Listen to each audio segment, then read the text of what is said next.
오늘 우리에게 주신 하나님의 말씀은 구약성경 예레미야 애가 3장 19절부터 28절까지 말씀입니다. 허락하신 말씀을 봉독하겠습니다. 내 고초와 재난 곧 쑥과 담즙을 기억하소서. 내 마음이 그것을 기억하고 내가 낙심이 되오나 이것을 내가 내 마음에 담아두었더니 그것이 오히려 나의 소망이 되었사오면 여호와의 인자와 긍휼이 무궁하심으로 우리가 진멸되지 아니함이니이다. 이것들이 아침마다 새로우니 주의 성실하심이 크시도소이다. 내 심령에 이르기를 여호와는 나의 기업이시니 그러므로 내가 그를 바라리라 하도다. 기다리는 자들에게나 구하는 영혼들에게 여호와는 선하시도다. 사람이 여호와의 구원을 바라고 잠잠히 기다림이 좋도다. 사람은 젊었을 때 멍에를 매는 것이 좋으니 혼자 앉아서 잠잠할 것은 주께서 그것을 그에게 메우셨음이라.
오늘은 추수감사 주일입니다. 한 해 동안 하나님께서 베풀어 주신 은혜를 기억하고 감사하는 기쁜 날입니다.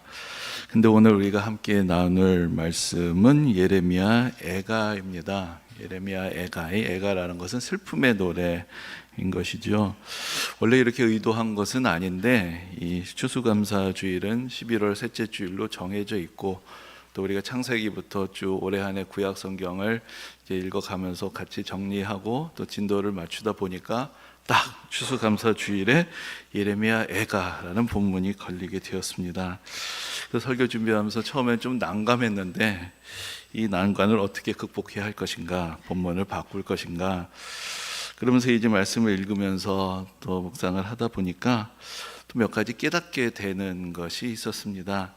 예레미야 애가는 이스라엘 백성들이 가장 어려웠을 때, 나라가 망하고 고통스러웠을 때 불렀던 그런 노래인데, 그 처음에 그 추수감사절의 기원이 어디 있는가? 되게 여러분들 많이 들어보셨겠지만 그 메이플라워호를 타고 이제 대서양을 건너갔던 미국의 그 첫 정착지 중에 하나였던 그 청교도들이 이제 1620년에 이제 미국 동부 해안에 도착을 하고 이제 첫 해를 지나게 됩니다. 그리고 그 다음 해 첫 번째 추수를 하나님께 올려드리면서 감사했다는 것이 이제 추수감사절의 일반적인 기원이라고 그렇게 전해집니다. 그런데 그 해 1620년의 겨울은 매우 혹독했습니다. 그래서 메이플라워호를 타고 도착했던 사람이 102명이었는데 그 다음에 이 겨울을 이겨나가고 살아남았던 사람은 절반밖에 되지 않았습니다. 그러니까 그들이 첫 번째 추수감사절로 하나님 앞에 그 감사의 예배를 드렸지만 사실 그들 마음속에는 어떤 생각들이 많이 있었을까요? 같이 대서양을 건너왔지만 이 겨울을 이겨나가지 못하고 세상을 떠난 사람들에 대한 그리움, 슬픔, 사실 그것이 없는 감사는 아니었을 것입니다. 하지만 그럼에도 불구하고 또 많은 사람들이 살아남았습니다. 그 가운데서 또 하나님의 은혜의 손길을 경험하고 그들이 뿌렸던 씨앗이 결국은 결실을 하게 되는 것을 경험했을 때 그들은 그 슬픔과 상실에도 불구하고 그들에게 베푸셨던 은혜에 감사하며 첫 번째 추수감사절을 지킬 수가 있었던 것입니다. 그리고 이제 우리는 지금 주일로 11월 세 번째 주일을 추수감사 주일로 정해서 지키는데, 미국에서는 11월 넷째 목요일이 추수감사절이고 그때가 이제 미국에서는 국가적인 기념일, 공휴일로 되어 있죠. 근데 그럼 언제부터 그렇게 했느냐? 추수감사절의 기원은 1620년에서부터 찾지만 사실 미국에서 국가적인 기념일로 공식적으로 지정을 한 것은 1863년입니다. 그때 대통령이 링컨 대통령이었는데 그때 미국은 어떤 상황이었느냐? 남북전쟁 한 가운데 있었습니다. 남북전쟁이 끝나고 그 북부의 지도자로서 또 승리를 기념하면서 추수감사절을 제정한 것이 아니라 아직 온 나라가 전쟁 가운데 있었던 그 상황에서 추수감사절을 제정했던 것입니다. 그때 링컨 대통령이 생각했던 것은 이 우리의 연약함으로 초래한 이 재난 가운데서 하나님께 우리가 회개해야 하고 또 그럼에도 불구하고 우리에게 베풀어 주신 은혜를 감사함으로 이 국민들의 마음을 하나로 모으려는 그런 생각에서 그동안 여러 사람들이 여러 가지로 또 건의를 하고 또 여론들이 있었지만 바로 그 남북전쟁이 끝나기 전에 또 추수감사절을 국가적인 기념일로 제정하게 되었던 것입니다. 그러니까 이런 의미들을 생각해 볼 때 어떤 면에서 보면 오히려 예레미야 애가가 추수감사절의 본래의 정신에 참 어울리는 그런 말씀이 될 수 있겠다라는 생각을 해봅니다. 우리가 올해 여러 가지 감사의 제목들을 생각해 봅니다. 어떤 것이 우리의 감사의 제목이 되겠습니까? 때로는 우리의 감사가 너무 피상적이지 않나라는 생각이 들기도 합니다. 물론 좋은 일이 있어서 감사하고 내가 구하던 것들이 이루어져서 감사하고 형통해서 감사하고 건강해서 감사합니다. 물론 이 모든 것들이 참 감사한 일들입니다. 그러나 때로는 우리 인생에 더 깊은 감사의 제목들도 있습니다. 우리 삶에 벌어지는 모든 일들이 결국은 하나님의 선하신 손길의 결과였다라는 것, 이것은 사실 우리에게 즉각적으로 깨달아지지는 않습니다. 그러나 우리의 믿음의 여정 가운데서 이 모든 일들 하나하나에 함께 하셨던 하나님의 뜻, 하나님의 인도하시는 손길, 그것이 결국은 언제나 우리를 떠나시지 않으셨다라는 것을 깨닫게 될 때 우리는 또 다른 깊은 감사를 하나님께 올려드릴 수가 있는 것입니다. 우리가 오늘 같이 살펴보신 예레미야 애가는 말씀드린 대로 슬픔의 노래입니다. 애가라는 말 자체가 슬픔의 노래라는 뜻이죠. 근데 이 책의 제목은 참 절묘한 번역이라고 할 수가 있습니다. 왜냐하면 히브리어로 된 성경의 그 원래의 이 책의 제목이 에카이기 때문입니다. 히브리어로 에카를 우리나라 말로 애가라고 번역을 한 것이죠. 그럼 그 에카는 무슨 뜻인가? 본래 이제 히브리어로 된 원래의 그 약 성경은 그 내용을 상징하는 어떤 제목을 붙이는 것이 아니라 각 책의 첫 단어를 가지고 제목을 붙이는 그런 전통이 있었습니다. 그러니까 예를 들어서 창세기 같은 경우에 우리나라 말로도 태초에 하나님이 천지를 창조하시니라, 태초에라는 말로 시작이 되는데 히브리어로도 같습니다. 태초에라는 말이 히브리어로 브레시트인데, 그래서 이제 창세기를 부르는 이름이 태초에 브레시트가 된 것이죠. 그러면 이제 예레미야 애가는 어떤가? 예레미야 애가 1장 1절의 첫 단어는 우리나라 말 번역으로는 슬프다입니다. 슬프다인데 그것은 약간의 의역이 된 것이고 원래의 뜻은 좀 탄식을 담은 의문사인데 어찌하여라는 말입니다. 어찌하여 이 예루살렘이 황폐화되었는가? 어찌하여 이 모든 일들이 벌어지게 되었는가? 그 어찌하여라는 말이 히브리어로 에카인데 그것을 이제 우리나라 말로 번역을 할 때 애가라고 그렇게 번역을 한 것입니다. 그러니까 의미와 발음을 같이 살린 어떤 면에서 보면 매우 절묘한 그런 번역이라고 할 수가 있을 것입니다. 근데 이 예레미야 애가는 우리가 앞에서 살펴봤던 그 예레미야서 뒤에 이어지는 이제 그런 말씀이 되는 것인데, 예레미야서에서 예레미야 선지자는 어떤 말씀을 전했습니까? 그가 전했던 그 예언의 핵심에는 바로 이 나라가 망한다라는 예언이 있었습니다. 바빌론의 군대가 쳐들어오고 하나님께서 이 백성들의 불의함을 심판하신다. 그래서 이 나라가 무너질 것이다 라는 그러한 예언을 선포를 했습니다. 근데 그 이야기를 듣고 백성들이 예레미야를 거부합니다. 그의 말에 귀를 막고 들으려고 하지 않습니다. 우리가 하나님의 백성인데 우리가 어떻게 망할 수가 있느냐, 재수없는 얘기한다고, 부정적인 이야기를 한다고 예레미야를 핍박하고 그를 죽이려까지 했습니다. 그런데 어떻게 되었습니까? 실제로 그의 예언은 그대로 이루어졌습니다. 모든 것들이 다 허물어졌습니다. 바벨론의 군대가 쳐들어와서 예루살렘을 함락하고 예루살렘 성전까지 다 허물어 버렸습니다. 자, 이 폐허에서 예레미야는 무엇을 느꼈을까요? 보아라, 내가 맞았다. 내 말대로 이루어지지 않았느냐? 그가 결코 의기양양할 수가 없었습니다. 그 대신 그는 하나님 앞에 앉아서 어찌하여 이렇게 되었는가라고 탄식을 하면서 탄식의 노래를 올려드립니다. 여기서 우리는 예레미야 선지자의 마음을 다시 느껴볼 수 있습니다. 우리가 앞에서도 말씀을 드렸지만은 예레미야는 눈물의 선지자라고 불립니다. 그의 예언이 이루어지는 것, 그는 사실 그것을 결코 보고 싶지 않았습니다.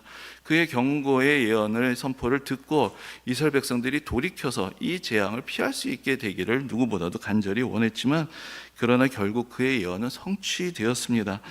그런 그 가운데 이 동족의 고통을 보며 그는 마음 아파하고 눈물을 흘리며 슬픔의 노래를 하나님께 올려드리는 것입니다. 근데 여기서 우리가 이런 생각을 해볼 수가 있습니다. 우리의 슬픔도 하나님이 받으시는가? 우리의 슬픔도 우리는 하나님께 올려드릴 수가 있는가? 우리가 신앙생활하면 먼저 떠오르는 것은 항상 기뻐하라라는 말이고, 그것이 마치 어떤 신앙의 하나의 표준처럼 느껴지기도 합니다. 우리는 항상 기뻐해야 한다, 슬퍼해서는 안 된다. 그래서 마치 그리스도인들에게 있어서 슬픔을 드러내는 것이 일종의 금기인 것처럼 그렇게 생각이 되기도 하고, 고통스러울 때도 괜찮은 척하고 이 믿음이 좋다는 증거가 슬픔을 가리는 데 있는 것처럼 생각이 되기도 합니다. 그러나 예레미야 애가는 그렇지 않다라는 것을 우리에게 보여줍니다. 우리의 마음속에 있는 그 깊은 슬픔, 그것도 하나님께 우리가 올려드릴 수가 있고 하나님께서 우리의 슬픔도 받으신다라는 것을 우리에게 보여주는 것입니다. 사실 성경에 보면은 슬픔의 노래만이 있는 것은 아닙니다. 성경의 66권의 책 중에 노래라는 제목이 붙은 책이 2개가 있습니다. 하나는 오늘 본문인 애가이고 또 하나는 아가입니다. 아가라는 것은 우아한 노래, 아름다운 노래, 또 기쁨의 노래가 되는 것이고, 원래 히브리어 제목으로는 노래 중의 노래라는 그런 의미를 가지고 있습니다. 노래 중에 노래는 사랑의 노래가 되겠죠. 그래서 아가서는 사랑과 기쁨을 노래하는 그러한 책입니다. 성경에는 기쁨과 사랑을 노래하는 아가서도 있습니다. 그러나 슬픔과 탄식을 하나님께 올려드리는 애가도 있습니다. 이 두 가지가 다 성경 안에 들어 있습니다. 그것이 바로 우리의 현실이고 하나님께서는 결코 우리의 현실을 외면하시는 분이 아니시기 때문입니다. 만약에 성경에 아가서만 있다면 슬픔 가운데 있는 사람들이 위로받기가 어려울 것입니다. 그러나 또한 성경 가운데 애가만 있다면 또 그 슬픔 가운데서 다시 소망을 찾아서 일어나기가 어려울 것입니다. 성경 안에는 기쁨의 노래도 있고 슬픔의 노래도 있습니다. 그리고 이 모든 노래를 주님께서는 받으시고 또 우리에게 은혜를 베풀어 주십니다. 근데 어떤 면에서 보면은 이 사랑과 슬픔은 서로 깊이 연결이 되어 있습니다. 지금 예레미야가 왜 슬퍼하고 탄식합니까?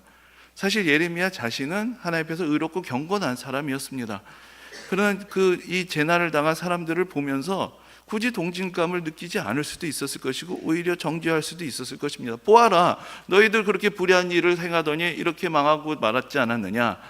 그런데 예레미야는 결코 그렇게 말할 수가 없었습니다.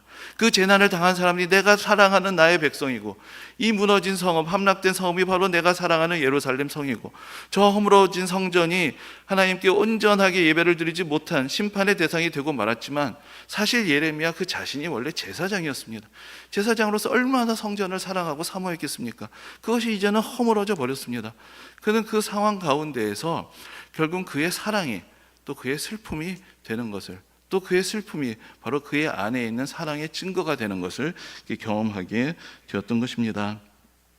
근데 우리가 지난 시간에 예레미야서에 대한 말씀을 드리면서 예레미야서가 52장까지 있는데 그 결론이 되는 가장 핵심이 되는 말씀은 어디 있느냐? 처음에 있는 것도 아니고 마지막에 있는 것도 아니고 한가운데 있다. 30장부터 33장까지가 오히려 예레미야서의 가장 주제가 되는 말씀이라고 할 수 있고, 그 중에 바로 31장에 이 재난과 환란이 끝이 아니라 이제 하나님께서 새 언약을 맺으시겠다라는 그 소망의 약속이 그 가운데 들어있다라는 말씀을 드린 적이 있습니다. 근데 예레미야 애가도 그렇습니다. 예레미야 애가가 모두 5장으로 되어 있는데 가장 중심이 되는 말씀은 3장에 들어있습니다. 그것이 이제 우리가 오늘 함께 봉독하신 말씀입니다. 이제 그 말씀을 다시 한번 들려드리면은 이렇습니다. 내 고초와 재난 곧 쑥과 담즙을 기억하소서.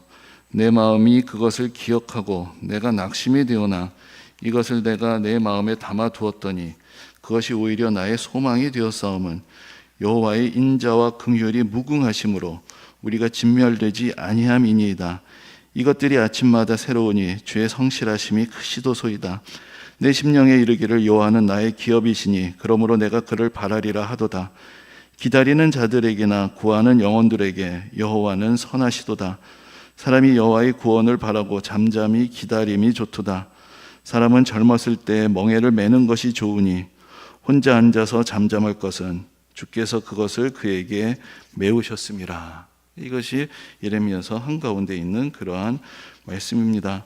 예레미야 선지자가 무엇을 보았습니까? 지금 고난 가운데 있습니다. 나의 고초와 그 담즙이, 내 안에 그 쓴 인생의 그 모든 쓴맛, 그것을 그는 경험하고 이 백성 속에 겪고 있는 그 고난에 동참하고 있습니다.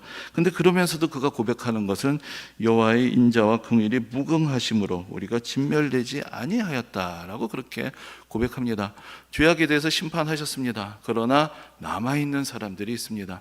그 모든 고난을 겪고도 지금 남아있는 이 사람들, 지금 슬퍼하고 탄식하고 있지만 그러나 그들이 경험했던 것은 하나님의 은혜가 아직도 우리 가운데 남아있고 하나님께서 우리의 슬픔 가운데 함께 하시고 우리를 통해서 새 언약을 이루시려는 하나님의 선하신 뜻이 아직도 우리와 함께 하신다는 것을 그들이 깨달았던 것입니다. 이 모든 재앙은 결국 그들의 불의로 인한 것이었고 하나님께서는 그 불의에 대해서 심판하시되 그들을 영원히 진멸하지 않으시고 오히려 그들을 통해서 새로운 소망의 미래를 예비하고 계시다.